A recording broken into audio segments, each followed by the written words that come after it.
నమస్తే welcome to reflection news సీది బాస్ సిద్ధు के साथ పహల్గాం నరమేధం జరిగినప్పటి నుంచి చాలా మంది చాలా రకాలుగా మాట్లాడుకుంటున్నారు.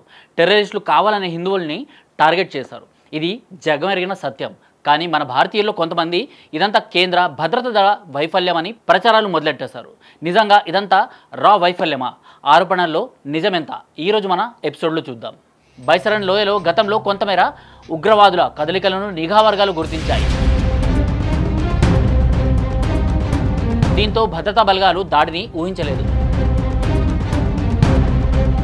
ఈ కారణంగానే అమర్నాథ్ యాత్ర సమయంలో పూర్తి జాగ్రత్తలతో యాత్రికులకు రక్షణ కల్పిస్తున్నాయి భద్రతా బలగాలు.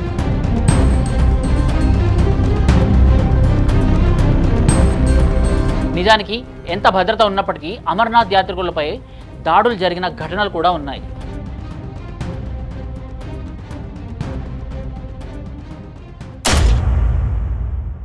పహల్గాం ఘటన తర్వాత విపక్ష పార్టీలు మొదలు సామాన్యుల వరకు భద్రతా వైఫల్యం, నిఘా విభాగాల నిర్లక్ష్యం అనే విమర్శలు విరివిగా వినిపిస్తున్నాయి. నిఘా విభాగాల పనితీరుపై అవగాహన ఉన్నవారు అవి ఎలా పనిచేస్తాయో, సమాచార సేకరణలో ఎలాంటి పద్ధతులు అవలంబిస్తాయో తెలిసిన వారు ఇలాంటి విమర్శలు చేయరు. విపక్ష పార్టీలు చేస్తే అర్థం చేసుకోవచ్చు. ప్రతిపక్ష పార్టీలకు విషయం సాంతం తెలుసు. కాకపోతే రాజకీయ ప్రయోజనాల కోసం ఆరోపణలు సంధిస్తుంటారు కొంతమంది. అఖిలపక్ష సమావేశంలో పహల్గాంలోని బైసరన్ లోయ గురించి చర్చ జరిగింది. అమర్నాథ్ యాత్రికుల కోసం జూన్లో పూర్తి సెర్చ్ ఆపరేషన్ తర్వాత బైసరన్ లోయలోకి అనుమతిస్తారనే వాదనలు ముందుకు వచ్చాయి. వాస్తవం ఏమిటంటే గడిచిన 2 దశాబ్దాలుగా బైసరన్ లోయలోకి ప్రవేశించేందుకు ఎలాంటి నిషేధాజ్ఞలు లేవు. కాకపోతే జూన్లో యాత్రికుల తాకిడి పెరుగుతుంది. కాబట్టి భద్రతా బలగాలు అన్ని జాగ్రత్తలు తీసుకున్న తర్వాత రూట్ క్లియర్ చేస్తారు. అంతే తప్ప లోయని పూర్తి స్థాయిలో మూసేయడం భౌగోళికంగా దాదాపు అసాధ్యమంటారు నిపుణులు. అంతేకాదు కిలోమీటర్ల కొద్దీ ఏడాది పొడవునా బలగాల మోహరింపు కుదరని పని. కేవలం జూన్లో మొదలయ్యే అమర్నాథ్ యాత్ర సమయంలో మాత్రమే రూట్ క్లియర్ చేసిన తర్వాత యాత్రికులను అనుమతించడం అనేది బైసరన్ లోయలో సర్వసాధారణం. ప్రమాదంలో గుర్తించడం అనేది research and analysis wing intelligence సంస్థల వైఫల్యం ఉందనే వాదనలు కూడా ఉన్నాయి. నెల రోజుల ముందే రీసెర్చ్ అండ్ అనాలిసిస్ వింగ్ దాడుల గురించి అప్రమత్తం చేసింది. అయితే దాడి ఎక్కడ జరుగుతుందనే విషయంలో నిర్దిష్ట సమాచారం ఏది రావద్దలేదు, ఉండే అవకాశం కూడా లేదు. దాడి ఎక్కడ చేయాలనే నిర్ణయం టెర్రర్ టీం బుర్రల్లో మాత్రమే ఉంటుంది. అంతేకాదు గతంలో పహల్గాంలో కూడా ఉగ్రవాదుల అలకడి లేదు. శ్రీనగర్ పట్టణంలోనూ దక్షిణ కాశ్మీర్ కేంద్రంగా బలగాలపై దాడి చేయొచ్చనే సాధారణమైన సమాచారాన్ని రా చేరవేసింది. ఉగ్రవాద సంస్థలు దాడులకు సంబంధించిన సమాచారాన్ని దాడికి వెళ్లే ముందు మాత్రమే పురమాయిస్తున్న టీంకి చెప్తారు. అలాంటి సమాచారం బయటకు రావడానికి ఆస్కారం ఉండదు. మరి అలాంటప్పుడు నిఘా సంస్థల వల్ల ప్రయోజనం ఏంటని సందేహం రావచ్చు. కొన్ని సందర్భాల్లో చాలా కీలకమైన సమాచారాన్ని అనేక అసెట్స్ ద్వారా నిఘా వర్గాలు సేకరిస్తాయి. ఎన్టీఆర్ఓ సాయంతో అయినా లేదా మాన్యువల్ ఇంటెలిజెన్స్ సహకారంతో అయినా ఛేదిస్తారు. అయితే అన్ని సందర్భాల్లో ట్యాప్ చేయడం అనేది కుదరదు. ఉగ్రవాదులు ఎక్కడా టెక్నాలజీ సాయం తీసుకోకుండా మ్యాన్ టు మ్యాన్ సమాచారం వినియోగం చేస్తే కనిపెట్టడం అసాధ్యం. అయితే ఘటనను సుదీర్ఘ కాలం ముందు నుంచి ప్లాన్ చేసి ఉండి సదరు అసాల్ట్ టీం సభ్యులు ఎక్కువ కాలం దాడి చేసే ప్రాంతాల్లో సంచరిస్తే మాత్రం నిఘా వర్గాల ర్యాడర్లోకి వస్తారు. కానీ పహల్గాంలో అలాంటిదేం జరగలేదు. ఆకస్మికంగా వచ్చి దాడి చేసి వెళ్ళిపోయారు. ఇలాంటి సందర్భాల్లో నిఘా వర్గాలు కూడా ఏం చేయలేని స్థితిలో ఉంటుంది. బైసరన్ లోయలో గతంలో కొంతమేర ఉగ్రవాదుల కదలికలను నిఘా వర్గాలు గుర్తించాయి. అయితే వారిపై దృష్టి పెట్టిన కొద్ది రోజులకే వారంతా రాడర్ సిస్టమ్ నుంచి మాయమయ్యారు. ఆ తర్వాత ఆ ప్రాంతంలో డ్రోన్ సెర్చ్ చేసినా ఎలాంటి అనుమానాస్పద కదలికలు కనిపించలేదు.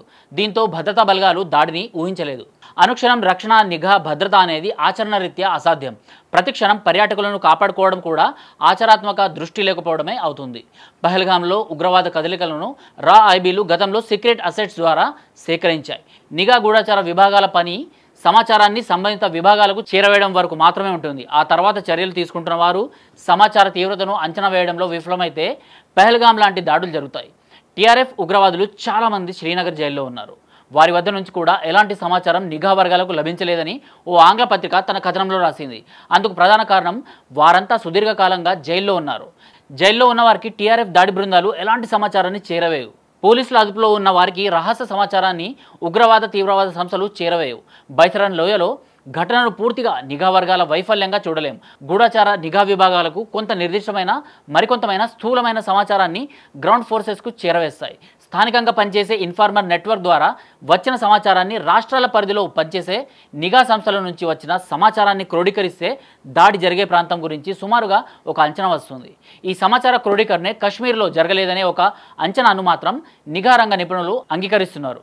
ఉగ్రవాదులు చాలా దూర ప్రయాణం చేసిన తర్వాత బైసరన్ లోయను చేరుకున్నారు కదా, అలాంటప్పుడు వారి కదలికలను ఎందుకు పసిగట్టలేదనే వాదన కూడా ఈ ఘటన నేపథ్యంలో వినిపించింది. ఆ మొత్తం లోయ దారి మొత్తం ప్రతినిత్యం కాకపోయినా ప్రతి వారంలో ఏదో ఒక లేదా 2 రోజులకు ఒకసారి డ్రోన్ గస్తీని నిర్వహిస్తారని స్థానిక పత్రికలు రాశాయి.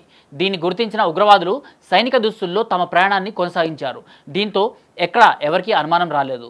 ట్రాన్స్లేషన్ ఆఫ్ ఇన్పుట్ జరగకపోవడం వల్లనే ఘటన జరిగి ఉంటుందనే స్థూలమైన అంచనా మాత్రం కొంత అంగీకారయోగ్యంగా ఉంటుందంటారు. గతేడాది పిఓకేలోకి హమాస్ నేతలు వచ్చిన తర్వాత కేంద్ర నిఘా సంస్థలు గూఢాచార రాలు పూర్తి స్థాయిలో అప్రమత్తమయ్యాయి. లోయలో టెర్రర్ యాక్టివిటీస్ వస్తున్న మార్పుల గురించి, టెర్రరిస్టులు వాడుతున్న ఆయుధాల గురించి ప్రత్యేక శ్రద్ధ పెట్టి సమాచారాన్ని సేకరణ చేసి లోయలోని బలగాలకు సమాచారం అందించాయి. అయితే బలగాలపైన దాడి ఉంటుందనే సాధారణమైన అంచనాయే తప్ప నిర్దిష్టమైన ప్రాంతంలో పర్యాటకులపైన దాడి ఉంటుందనే అంచనాకు మాత్రం బలగాలు రాలేకపోయాయి. ఉదాహరణకు అమర్నాథ్ యాత్ర సమయంలో తరచూ దాడులు జరిగిన ఉదంతాలున్నాయి. ఈ కారణంగానే అమర్నాథ్ యాత్ర సమయంలో పూర్తి జాగ్రత్తలతో యాత్రికులకు రక్షణ కల్పిస్తున్నాయి భద్రతా బలగాలు. నిజానికి ఎంత భద్రత ఉన్నప్పటికీ అమర్నాథ్ యాత్రికులపై దాడులు జరిగిన ఘటనలు కూడా ఉన్నాయి. అప్పటికప్పుడు నిర్ణయం తీసుకుని దాడులు తెగబడిన సందర్భాల్లో పసిగట్టడం అసాధ్యంగా మారుతోంది.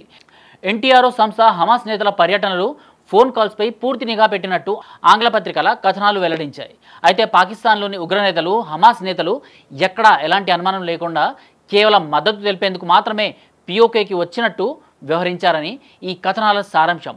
బైసరన్ లోయలో కానీ, పెహల్గాం ప్రాంతంలో కానీ ప్రభుత్వం వైపు నుంచి ఉన్న నిర్లక్ష్యం మాత్రమే కొంత ఖరీదైందని చెప్పాలి.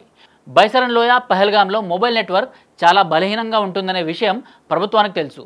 పర్యాటక ప్రాంతంలో సాధారణంగా మొబైల్ నెట్వర్క్ ఉండడం అత్యవసరం. కాల్స్ ఆలస్యంగా వెళ్ళడం, రావడం అనే సమస్య ప్రభుత్వానికి తెలుసు. ఈ జాగ్రత్త తీసుకుని ఉంటే దాడి సమాచారాన్ని వెంటనే చేరవేసే వీలుండేది. ఉగ్రవాదులు దాడి చేసిన తర్వాత బాధితులు ఎన్ని ఫోన్లు చేసినా కలగపోవడం వల్ల బలగాల రాక ఆలస్యమైంది. ఈ ఒక్క అంశంలో ప్రభుత్వం వైపు నుంచి కొంత తప్పిదమనే వాదనను అందరూ అంగీకరిస్తున్నారు. అంతే తప్ప నిఘా విభాగాలు, అందులోన రా వంటి గూఢాచార విభాగాలు సమాచారాన్ని అంత సులభంగా వదిలిపెట్టవు. అర్థమైందనుకుంటా రా పనితీరు. అయినా మన వాళ్ళని మనమే ఎప్పుడు నమ్మం. ఏదైనా కౌంటర్ అటాక్ జరిపినా ప్రూఫ్లు అడుగుతాం. ఇది ఎప్పటి నుంచో అనాదిగా వస్తూనే ఉంది. సరే, ఇక ఉంటా. మరో ఇంట్రెస్టింగ్ టాపిక్తో మీ ముందు వస్తా. టిల్ దెన్, జై హింద్, జై భారత్.